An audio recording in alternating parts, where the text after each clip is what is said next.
ನೆರಳು ಪ್ರಾಜೆಕ್ಟ್ ನ ಸ್ಟಾರ್ಟ್ ಮಾಡಿರ್ತೀವಿ. ಒಳ್ಳೆ ನೇಚರ್ ಫೀಲ್ ಇರುತ್ತೆ. ಅದೇ ರೀತಿ 20 ಹಣ್ಣಿನ ವೆರೈಟಿ ಗಿಡಗಳು ಹಾಕಿರೋದ್ರಿಂದ ಪ್ರತಿಯೊಂದು ನಾವು ಸಸ್ಟೈನಬಿಲಿಟಿಯಿಂದ ನೋಡ್ಕೊಂಡು ನೀವು ಅಲ್ಲೇ ಅದೊಂದು 6ರಿಂದ 8 ತಿಂಗಳಿಗೆ ಈಲ್ಡ್ ಬರುತ್ತೆ.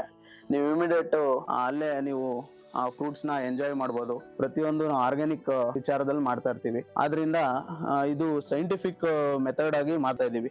ಪ್ರತಿಯೊಂದು ನಾವು ಟಿಂಬರ್ ಪ್ಲಾಂಟ್ಸ್ ಕೂಡ ಹಾಕಿರ್ತೀವಿ. ಒಂದು ಪ್ಲಾಟ್ಗೆ 20 ಮಹಾಗನಿ ಗಿಡಗಳನ್ನ ಹಾಕಿರ್ತೀವಿ. ನಾವು ಪ್ರತಿಯೊಂದು ಪ್ಲಾಂಟ್ಸ್ ಗೆ ಹಾಕೋದಕ್ ಮುಂಚೆ ನಾವು ಮ್ಯಾನ್ಯೂರ್ ಜೊತೆ ಸೈಂಟಿಫಿಕ್ ಆಗಿ ನಾವು ಮೈಕ್ರೋರೈಸಲ್ ಬ್ಯಾಕ್ಟೀರಿಯಾಸ್ ಜೊತೆ ಮ್ಯಾನ್ಯೂರ್ ನ ಟ್ರೀಟ್ ಮಾಡಿ ಅದನ್ನ ಈ ಗಿಡಕ್ಕೆ ಕೊಟ್ಟಾಗ ಮಣ್ಣಿನಲ್ಲಿರುವಂತ ಯಾವುದೇ ಕ್ರಿಮಿಕೀಟಗಳಾಗಿರ್ಬೋದು ಮತ್ತೊಂದು ಅದ್ರ ಮುಖಾಂತರ ಆ ಗಿಡಕ್ಕೆ ಸೇಫ್ಟಿ ಬರುವಂತ ಕೆಲಸ ನಾವು ಮಾಡಿರ್ತೀವಿ. ಪ್ರಾಜೆಕ್ಟ್ ಅಲ್ಲಿ ವಿಶೇಷವಾಗಿ ಕ್ಲಬ್ ಹೌಸ್ ಕೂಡ ಮಾಡಿರ್ತೀವಿ.